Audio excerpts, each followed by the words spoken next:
Hello everyone, আসসালামু আলাইকুম।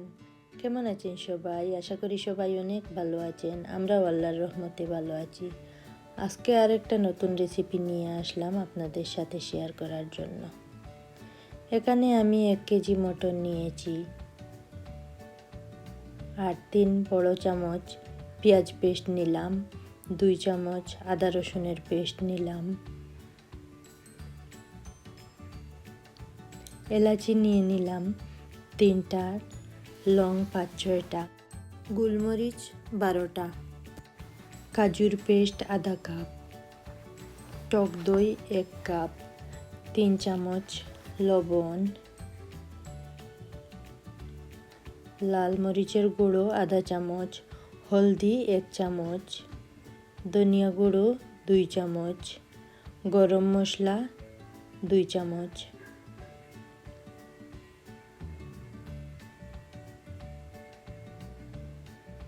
এখানে 5-6টা দালচিনিও নিয়ে নিলাম। সবগুলোকে খুব ভালোভাবে মিক্স করে নেব। আর এখানে দিয়ে দেব আধা কাপ তেল আর তেজপাতা। আবারও ভালোভাবে মিক্স করে 1 ঘন্টার জন্য লো হিটে রেখে দেব। এখানে আমি চাউল বয়েল করার জন্য 2 চামচ লবণ, 2টা তেজপাতা, 2টা এলাচি নিয়ে নিলাম। আর 1 টুকরা লেবু দিয়ে একটা বয়েল আসার জন্য অপেক্ষা করব। একটা বয়েল এসে গেলে চাউলটা মিশিয়ে দেব।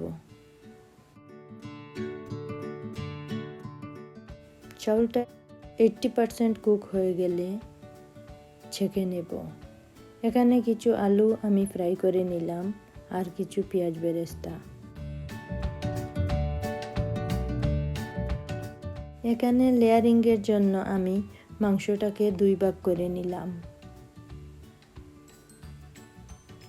মাংসটাকে 2 ভাগ করে প্রথমে আমি আলুটাকে দিয়ে দেব।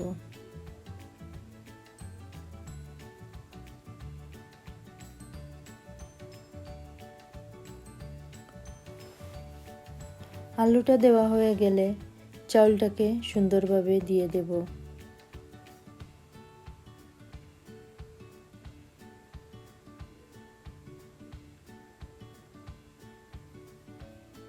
আমি এখানে রেডিমেড বিরিয়ানি মশলা ইউজ করেছি, প্রায় বড় 1 চামচ, 2 বারে দিয়েছি।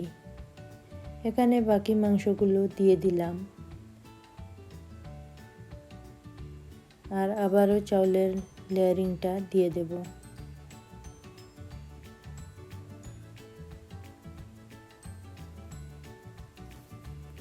কালারের জন্য আমি অল্প দুধে একটু ফুড কালার মিশিয়ে দিয়ে দিলাম।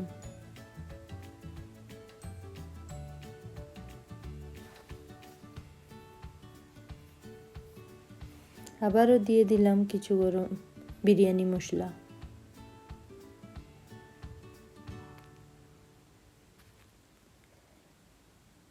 কিছু পেঁয়াজ বেরেস্তা দিয়ে দিলাম। আর এখানে রোজ ওয়াটার দিয়ে দিলাম 1 চামচ। এখন আধা ঘন্টার জন্য লো হিটে রেখে দেব। যারা এতক্ষণ থেকে আমাকে দেখছেন তাদেরকে অসংখ্য ধন্যবাদ, আর যারা সাবস্ক্রাইব করেছেন তাদেরকে অসংখ্য ধন্যবাদ। যদি ভিডিওটা ভালো লাগে তাহলে সাবস্ক্রাইব করে নেবেন আর শেয়ার করবেন। সবাই ভালো থাকবেন, সুস্থ থাকবেন। আল্লাহ হাফেজ।